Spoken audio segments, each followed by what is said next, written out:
이미 창업을 준비를 지금 하고 계시는데 뭐 지금 당장 뭘 시작한다고 해서 홍보가 되진 않겠죠. 일단은 홍보적인 부분은 좀 뒤로 조금 미뤄 두시고 가장 중요한 거는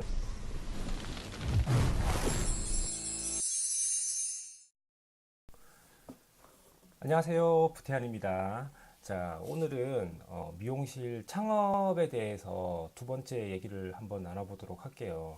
제가 이제 유튜브를 처음 시작하는 날 제가 한번 영상을 올렸던 미용실 창업 당신은 준비가 됐나요? 라는 그 영상을 보시고 좀 많은 분들께서 카톡이나 아니면은 문자로 궁금한 사항들을 많이 보내주시더라고요. 그래서 그런 부분들을 한번 집중적으로 한번 얘기를 해보는 게 어떨까 싶어서 또 이렇게 두 번째 영상을 남기게 되었습니다. 미용실을 창업을 결심을 하신 분들이 아마 저에게 그런 문의를 많이 주셨겠죠. 어디서부터 어떻게 준비를 해야 되며 어디 지역에다가 미용실 자리를 알아봐야 되는지에 대해서도 많이 궁금해 하시고 오늘 같은 경우에도 제 예전 인턴이었던 친구가 또 연락이 왔더라고요. 연락이 와서 미용실을 지금 이직을 해야 될지 아니면 오픈을 해야 될지 좀 많이 고민이 된다. 그렇게 또 얘기를 하더라고요. 제가 이제 얘기를 했죠. 디자이너 지금 경력이 한 6년, 7년 정도 됐고 기존에 있던 헤어샵에서도 좀 오랫동안 근속을 한 걸로 알고 있어요. 그러다 보니까 시기가 이제 뭐 나이도 그렇고 경력도 어느 정도 그 정도면은 나쁘지 않은 것 같고 해서 이제 오픈을 하는 게 좋지 않을까 제가 조심스럽게 얘기를 좀 해줬거든요. 이렇게 뭐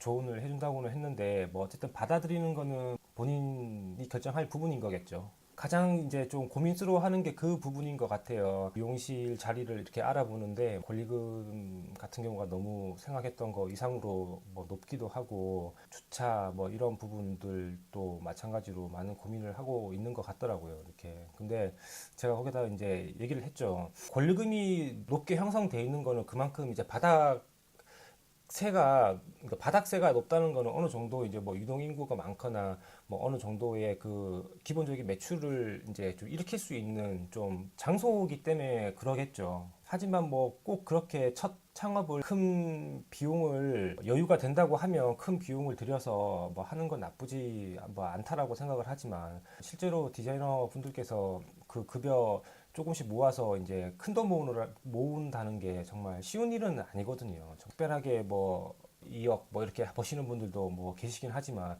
뭐 그런 분들이 대다수는 아닌 거고 소수이기 때문에 이제 평균적인 어느 정도 디자이너 분들의 급여를 이제 예상을 해보고 이렇게 말씀을 드리는 건데 물론 제일 미용실을 오픈할 때 가장 중요한 게 상권이긴 하죠. 상권이지만 그 너무 무리하게 권리금을 줘서 들어갔는데 막상 생각보다 매출이 나오지 않는다라고 하면 정말 참담하죠. 월세가 무서운 것보다는 세금이나 이런 부분도 중요한 거기 때문에 초기에 너무 많은 비용을 미용실 오픈하는 데다가 이렇게 쏟아 부어버리면은 뒤에 이게 매장을 끌어나갈 때 여유가 없다 보니까 사람이 이제 좀 조바심을 가지게 되죠. 그러다 보면 당연히 판단력도 흐려지게 되고 사람이 또 예민해지기도 하고 그런 부분에 있어서 이제 미용실을 운영할 때 마이너스가 될 수 있기 때문에 너무 많은 자본을 초기에 좀 투자를 하는 거는 좀 한번 심각하게 고려를 좀 해보시는 게 어떨까 하는 생각을 저는 해보고 있습니다. 이렇게 그 친구가 이제 또 고민하는 부분이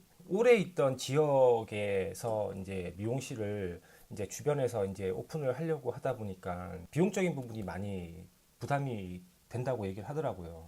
뭐 가지고 있는 여유 자금 뿐만이 아니라 뭐 대출도 해야 되는데 대출을 해도 생각만큼의 창업 비용이 좀 이렇게 모여지지가 않길래 제가 뭐 나라에서 하는 그런 재단도 있으니까 그런 것도 좀 알아보면 도움이 많이 될 거라고 얘기는 해 줬긴 했어요. 근데 근본적으로 제가 생각했을 때는 너무 그 핫플레이스적인 그런 지역적인 부분을 자꾸 상권을 보다 보니까 이제 생각만큼 창업이 빨리빨리 이루어지지 않고 자꾸 더뎌지는 것 같아요. 그래서 제가 이제 이렇게 이제 좀 조언을 하기를 지금의 그런 상권보다는 조금 약간 좀 벗어나와라. 벗어나서 어차피 본인을 찾아오는 고객님이 계시다고 하면 뭐 조금 벗어난다고 해서 뭐 크게 문제가 되진 않을 것 같긴 하다. 하지만 좀 아쉬운 점이라고 하면 기존에 이제 그 자신의 그런 뭐 마케팅에 대한 그런 홍보를 하지 않았던 부분이 조금 아쉽기는 하다고. 뭐 지금 당장 뭐 오픈을 할지 말지 결정하는 것도 중요하겠지만 지금부터라도 자신을 알릴 수 있는 그런 홍보 마케팅 방법을 지금이라도 시작하는 게 좋지 않을까. 이제 제가 또 이렇게 얘기를. 근데 이 통화를 하면서 이제 제가 느꼈던 부분이 이 친구가 정말 아무것도 준비가 되어 있지 않구나. 제가 이제 늘 이제 관리를 해오면서도 디자이너 선생님들한테 얘기하는 부분들이 조금 미리미리 준비를 해 놓으시면은 창업을 할 때 어쨌든 내가 신경 써야 될 그런 홍보적인 부분을 조금 부담을 덜을 수가 있기 때문에 뭐 인테리어나 아니면 다른 부분에 조금 더 집중을 할 수가 있을 만한 시간적인 여유가 있거든요. 근데 아무것도 준비가 되어 있지 않다 보니까 뭐 인테리어도 신경을 써야 되고 뭐 다른 부분도 신경을 써야 되고 홍보도 신경을 써야 되고 어떻게 배너를 해야 되며 어떤 그런 그 오픈 이벤트를 해야 되는지에 대해서도 정말 정말 막막하겠더라고요. 막막해 하는 것 같아요. 저랑 통화를 했을 때도 창업을 생각하고 계시거나 아니면은 뭐 저한테 이게 문의를 주시는 분들이 말씀을 주시는 게 무엇부터 해야 되냐. 자, 이제 이미 창업을 준비를 지금 하고 계시는데 뭐 지금 이제 당장 뭘 시작한다고 해서 홍보가 되진 않겠죠. 그러니까 일단은 홍보적인 부분은 조금 뒤로 조금 미뤄 두시고 가장 중요한 거는 오픈 이벤트를 어떻게 할 것이냐. 오픈 이벤트를 어떻게 할 건지를 먼저 생각을 해 놓으신 다음에 거기에 맞는 배너 그리고 POP물이나 뭐 그런 부분들에 먼저 집중을 좀 하시는 게 어떨까 싶어요. 그러니까 어쨌든 매장을 오픈하게 되면 신규 고객님들이 매장을 방문하게 되는데 방문할 때 어떤 뭐 배너나 아니면 매장 앞에 걸려 있는 그런 뭐 POP물이나 이런 거를 아무래도 눈여겨 보면서 오실 수밖에 없거든요. 그러니까 지금 당장 뭐 블로그든 인스타를 뭘 급하게 막 올린다고 해서 그게 큰 영향을 주지는 않기 때문에 일단은 그 매장에 들어왔을 때 우리가 매장이 지금 어떠한 행사를 하고 있다. 근데 그런 부분을 조금 한눈에 볼 수 있는 POP물 작성하는데 좀 집중을 먼저 하는 게 가장 좀 현명하지 않을까 저는 이렇게 또 생각을 해보고 물론 뭐 인스타든 뭐 어떤 SNS를 무조건 뭐 배제하라는 건 아니에요. 분명히 누군가는 또 검색을 하기 때문에 인스타 쪽을 먼저 어쨌든 가지고 있는 자료들이 있으면은 빨리빨리 업로드를 먼저 해놓으세요. 시간 날 때 짬짬이 해놓으신 다음에 네이버 같은 경우도 뭐 스마트 플레이스나 이런 부분들은 검수 기간이 걸리기 때문에 그 부분은 어쨌든 뭐 인테리어가 다 끝나고 사업자 등록증이 발급이 됐을 때 어쨌든 그 검수가 통과되는 부분이기 때문에 그 부분은 당장 할 수는 없겠죠.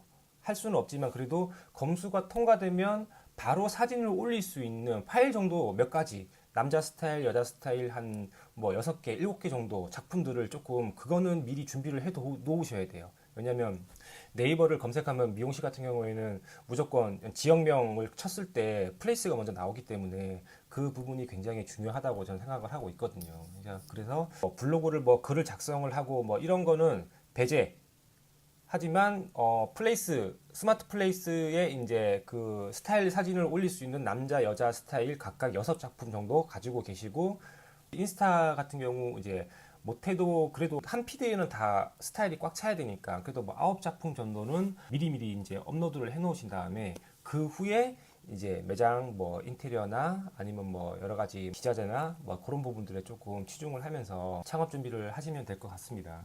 할 게 참 많을 거예요. 카드 단말기도 해야 되고 인터넷 설치도 해야 되고 뭐 전화번호도 이제 등록을 해야 되는 거고 뭐 정수기부터 뭐 커피 머신기 뭐 컵 뭐 그리고 뭐 간판 뭐 매장 로고를 어떻게 할지 매장명을 뭘로 할지 매장명을 뭘로 할지가 정해져야 로고가 나오겠죠. 매장명을 어떻게 할지 매장명을 짓는 것도 굉장히 머리가 아프죠. 인터넷에 쳐보면 웬만한 이름들은 다 있더라고요. 근데 이제 아무래도 이제 후발자로 창업을 하는 입장이기 때문에 저희 미용실을 검색을 했을 때 다른 미용실하고 겹쳐지게 되면 어쨌든 뒷순위로 밀려날 수밖에 없거든요. 그러니까 최대한 미용실명을 이제 지을 때도 되도록이면은 포털 사이트에 쳐보고 비슷한 이름이 없는 이름을 짓는 게 가장 그래도 검색을 했을 때 바로 매장을 좀 어필할 수 있는 방법 중에 하나겠죠. 오늘 제가 뭐 이렇게 얘기했던 간략한 내용들이 창업을 준비하시는 분들에게 조금이나마 좀 도움이 되셨으면 좋겠고요. 2019년 새해를 맞이해서 새로운 마음을 가지고 또 창업을 하시는 분들 정말 잘 되셨으면 좋겠습니다. 자, 우리 또 꼭 미혼인들만이 아니라 모든 창업하시는 분들 모두 다 대박 나셨으면 좋겠고요. 모두 다 제가 응원하도록 하겠습니다. 자, 감사합니다.